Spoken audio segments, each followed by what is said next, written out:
Hi friends, మన ఏపీలో కూడా దశావతారాలు వెంకటేశ్వర స్వామి టెంపుల్ అయితే ఉంది. ఈ టెంపుల్లో విగ్రహం ఎలా ఉండిద్ది అంటే 11 ఫీట్ అయితే విగ్రహం ఉండిద్ది బ్లాక్ కలర్తో.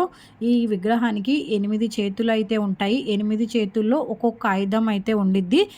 పాదాల దగ్గరికి వచ్చేసరికి పాదాలు కనిపించవు. మనకి చేపకి తోక ఎలా అయితే లాస్ట్లో ఎలా అయితే ఉండిద్దో సేమ్ ఇక్కడ విగ్రహానికి కూడా అలానే ఉండిద్ది. చూడడానికి చాలా బాగుండిద్ది. అండ్ అలానే వెంకటేశ్వర స్వామి దర్శనం అయిపోయిన వెంటనే పక్కన మనకి లక్ష్మీదేవి ఉండిద్ది. లక్ష్మీదేవి ఇంకా బాగుంటారన్నమాట. ఈ టెంపుల్కి ఎంతమంది వెళ్ళారో కింద కామెంట్ సెక్షన్లో కామెంట్ అయితే చేయండి. ఒకవేళ వెళ్ళకపోతే ఈ వీడియోకి లైక్ చేయండి. ఎంతమంది వెళ్ళలేదో చూద్దాం.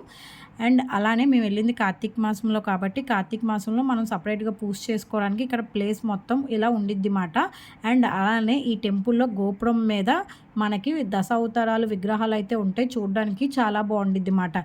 ఈ టెంపుల్ డీటెయిల్స్ మొత్తం నేను మీకు డిస్క్రిప్షన్లో అనేది మెన్షన్ చేస్తాను. ఒకసారి వెళ్ళి చెక్ చేయండి.